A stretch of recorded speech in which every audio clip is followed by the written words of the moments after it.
Report from Santa Fe is made possible in part by grants from the members of the National Education Association of New Mexico, an organization of professionals who believe that investing in public education is an investment in our state's economic future, and by a grant from the Healy Foundation, Taos, New Mexico. Hello, I'm Lorene Mills, and welcome to Report from Santa Fe. We'll have two guests today. We'll have the new Speaker of the House, Don Tripp, a Republican from Socorro, and we'll have the Senate President Pro Tem, Senator Mary Kay Papen, Democrat from Doña Ana County. We're filming in the first week of the legislative session, and thank you for joining us. We are honored today to have the new Speaker of the House of Representatives, Don Tripp. Thank you for joining us. I'm honored to be here. Well, we're at this moment in history where for the first time since 1953, a Republican has been named Speaker of the House. Congratulations. Thank you very much. I'm honored. How does it feel? It's been over 60 years since someone held the gavel from your party. It's been over 60 years, and it is historic. And, you know, I think it's a statement that the voters in New Mexico want to change and want to go in a different direction, and I think we offer that. As far as my speakership, I look forward to serving the minority party and the majority party. As Speaker, you're not really focused on one side or the other. You have to serve both sides. And being in the minority for a while, it's important for me to do that. Well, you gave a very gracious speech when you were voted in, and the Democrats had put Lucky Varela, a fine lawmaker, against you. And when you were the victor, he said, "Mr. Speaker, I have full confidence in you." And you acknowledged, you danced with the one what brought you, acknowledge all the people who brought you here. But it was really a statesman-like delivery, very gracious, and it raised all of our hopes as Wallingers here for a more civil discourse this session. Well, I think that's absolutely. Representative Varela has been a friend of mine for many years. I served on LFC and appropriations. He's very gracious, and he has all the institutional knowledge for the money matters in the state, and he's very important to me, and I highly respect him. And at this time, with the plunge in the oil prices per barrel and how it's affected our state revenues and our state budget, we need all hands on deck. Anybody who can help us, we do.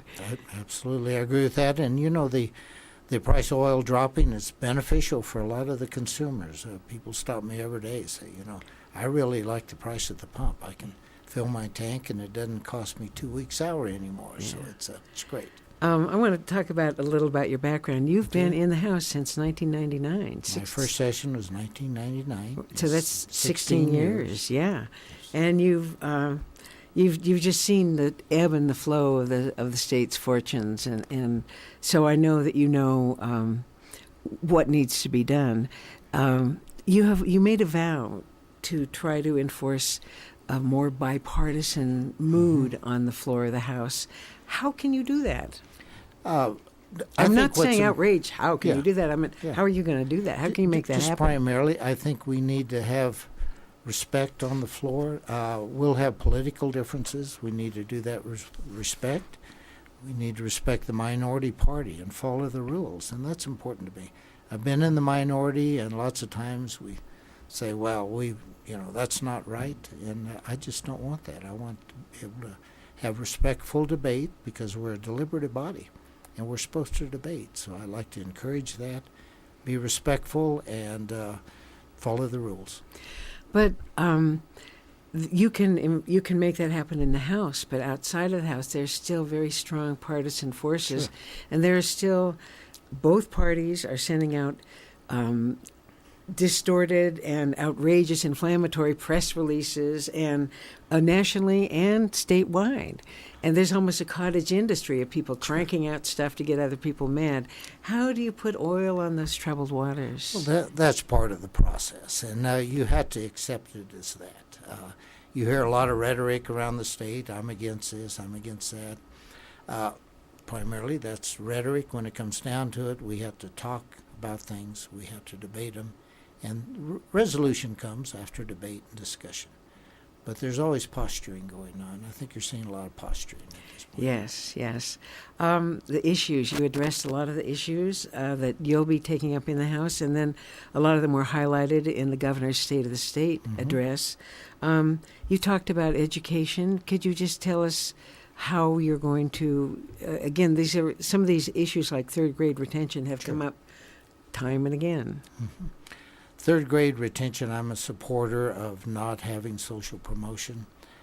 I think it's so important for children to be able to learn to read to third grade and then read to learn after that. But and I see it in my own business. I've had employees over the years that have graduated from high school, and then we find out they cannot read a manual for a new machine and that sort of thing. And I think that's sad. I think it holds people back if they don't get a good education.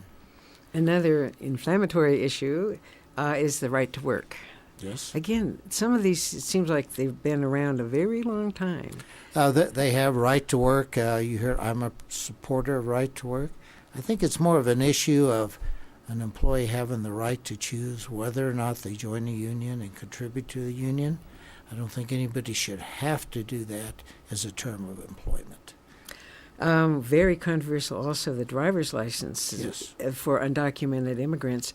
California just passed a law granting 1.5 million undocumented immigrants driver's licenses. So they're now the 10th state. Is New Mexico on the right side of the arc of history or the wrong side? Seems like so many other states are getting into one of the things that we did first. And again, most people say it's for public safety. Yeah. The driver's license bill in California, I believe, actually has it to where it's not a real ID. It is a driver's license, but it is marked. And I think you'll see legislation come out of the House that does a similar thing, to where we still protect the real ID law, and but still maintain the public safety part of it. Yes. Then, of course, the issue that the job of the legislature is the budget and state finances. How that's going to be very hard. This is belt tightening like we've never had to do before. Well, we've actually had even tougher issues. I remember a few years ago, about 2008 and 2009, where we cut $800 million out of the budget when we had the big downturn, and we adjusted. That wasn't Big Mac. That was just a tax cut. This was just when the recession hit, and we had to go from, I think, a $6.1 billion budget to about a $5.3 billion budget. So there's a lot of areas, and you react to whatever the terms are at that point. And so whatever the revenue estimates are when the next ones come out, we will be modeling the budgets around those. I think it's around the end of January. Because you had years yourself on House Appropriations and Finance. Yes, I was through that period, and Lucky Varela is very active, and I know we had to make a lot of hard choices. No one was laid off. We protected the jobs, but we had to modify the way we did things. A lot of times when there's not much progress to be made, much time is filled with what are called memorials up here. How do you feel about memorials? Memorials are an important part of the session, but we can handle them a little better. I think memorials should primarily be placed on the speaker's table so we don't incur the cost of printing them and distributing them. They're primarily to memorialize people or things or events and that sort of thing. So we can be a lot more efficient. We can also put them on consent calendars to where we don't spend a lot of time on the floor debating the memorial, because most of them are agreed to. And you saw some of that under Speaker Martinez last year, to where they were consented out, a lot of them. We just have a little time left. Okay. What do you want New Mexicans to look for this session? What I'd really like them to watch is I would like to run the House as more of a business-friendly entity. So many times people come to testify and they're left sitting in a committee for long periods of time while the floor sessions go on, debates of bills. We need to treat the public better. We need to have a short floor session in the morning to do committee reports, introduction of legislation, that sort of thing, but save the long debates for after the afternoon committee. I would like to see a morning committee from, say, 8 o'clock to 10:15, floor session from 10 to, say, 12:30, or 10:30, 12:30. An hour break so where people can meet with constituents. And have lunch. And have lunch, yes, that's important. And then do the afternoon committees, which would be 1:30 to, say, 4 o'clock. Then we can go on the floor. But that way it gives the public that center of the day to where when they come up, they can expect the committee to meet and they can take part in their government. Well, there's so much more I'd like to ask you, but I Okay. know you are in such demand. I'm lucky to have the time we had today. Our guest today is the new Speaker of the House, Don Tripp. Thank you for taking the time to be with us. Thank you for having me. I really enjoyed being here. We are joined now by Senator Mary Kay Papen, who is the Senate President pro tem, and she was elected in 2001. She's been up here, I think, 15 years or so, and she was the first woman elected to the job of Senate President pro tem in 70 years. We are honored to have her here. Welcome, Senator Papen. Thank you very much. It's an honor to be here. Thank you. Well, it is my pleasure. We're at one of the opening days of the session, and we've got a long, long road to hoe before us. So I was wondering if you could tell us a little about the general feeling with the House in the hands of the Republicans. What do you think the dynamic might be between the chambers? Well, of course, we have been here such a short time. But what I'm hoping that the dynamics will be is that we will be very good next-door neighbors. I like Don Tripp very much. I've worked with him. I think he will be very easy to work with. I think so far we've been back and forth. We've had several meetings, and they've been very congenial and successful. So I anticipate this continuing to happen. Now, we've talked about that dynamic between the two chambers, the House and Senate. How does the dynamic look now between the Republicans and the Democrats in the Capitol entirely, and then in the tension between the Democrats and Republicans in your chamber of the Senate? So far, Lorraine, I have not seen tension in the Senate. And of course, we're very separate from the House. And I think we always have operated somewhat differently than the House. Of course, we're smaller numbers. But I think that we get along really well in the Senate. And I anticipate getting along well with the House, with the change of the majority over there. I have a couple of bills that I'm going to be co-sponsoring with Republicans.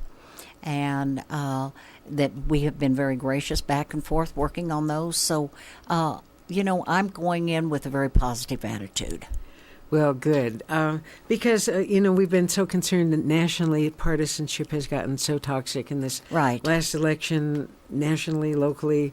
There was so much friction and kind of toxic partisanship. Do you think, I know that in the Senate you run such a tight ship, and so many of the members of each party are old friends. You've worked together for years. Right. So do you think that as Speaker Tripp has vowed a bipartisan ambiance in the House, you think that will continue in the Senate?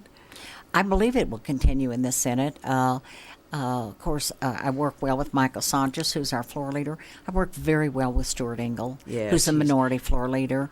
And I think everybody works well with Stuart Engel. And Bill Payne, the same, their whip. So I don't anticipate, yes, of course there's going to be differences on some issues, but I don't expect to see it the bipartisan way that it is in Washington. I see it as being maybe as an issue, not a party issue. Good. Let's get into those issues. One of my favorite, and you're kind of my go-to person about this issue of behavioral health. We've had a crisis in the behavioral health system here. Can you tell our audience a little bit about what happened when, just kind of give a little thumbnail sketch? And you've introduced several bills to rectify some of the problems that's brought up. Let's talk. Okay. Well, I think we had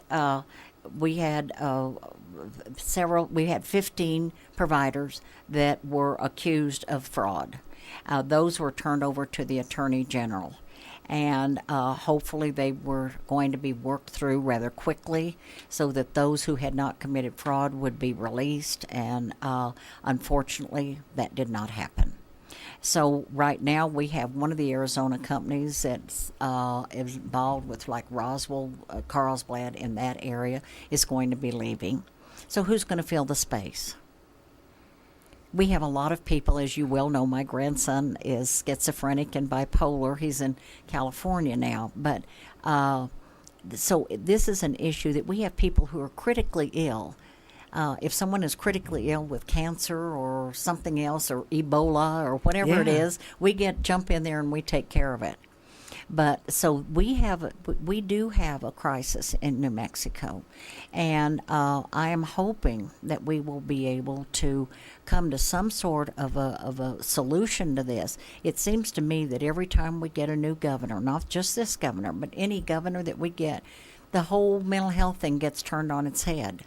But what is so tragic is that these are the most vulnerable, defenseless They're very people. vulnerable people. And quite frankly, I was surprised yesterday that the governor never mentioned mental health once in her State of the State, nor people with disabilities. And these are people that are critical. These are people in crisis. And so, yes, I do have a couple of bills, and I do have a bill that addresses fraud. And so it is trying to go back and have a due process bill, because the Arizona providers, I haven't seen the contract, but I've been told by providers that they have a due process clause in their contracts. Well, they learned from what happened to So their I guess they predecessor. learned when they were brought in that these people didn't have any due process. We're not going to get stuck in the same hole. So one of your bills is to really clearly define what is fraud What is in fraud terms of and Medicaid. what is due process. Yes. This will not be retroactive. So this will be from today forward. This has nothing to do with what happened or the way it happened, but it has to do with tomorrow. And why due process is so important here is that those providers, many of whom have been providing behavioral health services for 40 years, they were never able to find out what they were accused of, try to rectify it. The one that did, Presbyterian, weren't they allowed? They were... No, they paid $4 million, and what they were relieved of was civil. They still can be accused of fraud. And so that's what they did in order to start getting paid their Medicaid dollars. So they ponied up $4 million, and that took care of the civil. But it doesn't take care of if criminal fraud charges are there. They can still be prosecuted for that. And neither the state auditor, the attorney general, the judges, somehow they kept all this secret from the public. The state auditor from did the do an audit, and he said he wasn't finding the credible allegations of fraud. PCG, the company that came in and did the audit, said they didn't find the big credible allegations of fraud. However, the secretary continued to push this and stay, and then it was already in the attorney general's office, and it rather languished there. That's what I believe happened. And so Hector Balderas, I've talked to him when he was in state auditor's office and did the audit, that he will be coming forth and moving forward rather quickly on this. I'm hoping. But speaking of languishing, when the original 15 New Mexico providers were shut down, I heard that, for example, in Valencia County, that they had 3,000 behavioral health, mental health patients, and only 1,000 were picked up by the new group. That's 2,000. Well, that vulnerable puts patients. people on the street. It puts people without services. We don't do that with people with other chronic illnesses. Yeah. We're speaking today with Senator Mary Kay Papen, Democrat from Doña Ana County, and the President Pro Tem of the New Mexico State Senate. Let's talk about some of your other issues that you're really looking forward to introducing and discussing this session. Well, I have several bills. Of course, I have, bills for money, like for the Water Research Institute at New Mexico State University that does all of the research, and they're looking at statewide and at also looking at the Rio Grande from the top to the bottom. and doing that sort of thing. So we're hoping to be able to get the funding for that, and that's an important bill that we have going. I'll be working with Representative Terry McMillan, Dr. McMillan, on a bill for the nursing at New Mexico State University for the psychiatric nursing program there. And of course, I have, as you said, I have several mental health bills that are out there. I have several from the Jobs Council and looking at how we're going to be able to move forward. I'm also going to be carrying a bill which will be very important, is to extend the mileage and overweight of trucks coming out of Mexico to do business at Santa Teresa, which is really economically moving forward. Yes, good. It's a good engine for this state of what we're doing down there. Now, there are some other issues that it's sort of like deja vu all over again. But here comes third grade retention. Here comes right to work. Here comes driver's license for undocumented immigrants. How do you feel? I mean, I sometimes feel that we need newer solutions to newer problems. I don't disagree with you on that. I haven't read the bills yet, so I really am not going to say where I would stand on these bills. But I think I do want people driving to have a license. So what kind of a license would that be? Maybe we need a different kind, like we used to do with kids who were under 21. They got a different, I think vertical. theirs were upside down, Yeah. upright. That we need to do something. I want people to understand what the driving laws are of the state and how to read the signs, et cetera, et cetera. And had to have insurance. And yes, and so can we come up with a compromise bill on that? I know my youngest daughter went to school in Switzerland, and she had a European driver's license, an international driver's license, because she was, of course, wasn't a citizen there, but had that. So some sort of a bill like that would seem to me would be something. I haven't really looked at the right to work law bill. I haven't seen it yet. I don't know what that will be. I don't know. I'm hearing that there may be some compromises on that bill as well, and looking at it.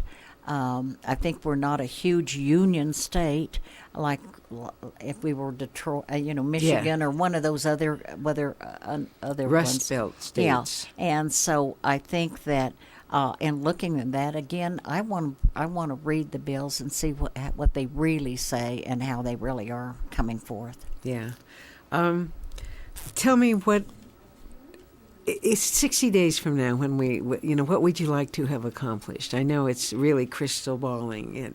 Well, of course, the budget. The budget. Of course, the budget is the budget is the budget. And I just had a lovely nun come to my office before I came up here asking for a tax credit for children going to Catholic schools. And I said, I don't see that we're going to be able to give tax credits to anything. I don't know that we're going to be able to give a tax credit, whatever. And I said, yes, schooling is fabulous and all of that. But I said, I just don't see tax credits happening out there because it takes from the general fund. And if we don't have those taxes, then the other things that we need to do, the education, not giving parents back a tax credit, but just to fund the education systems that we have going, the roads that we have going, the pre-K that we have, children, youth, and families, our prisons, all the things that we need the general fund dollars to be able to fund. So I just don't see tax credits happening.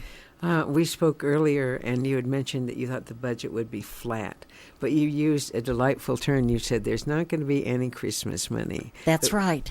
Tell us well, what you mean. I think that's right. I think because oil and gas has gone down, we don't have the money. I think we, as drivers of cars, are benefiting at gas at I think $140, $1.39, $1.60. Having that come way down, that certainly helps our personal budgets, and we're thrilled to see that happening. But on the other hand, the state is suffering because we're not getting that gasoline tax in. And we need to fix our roads.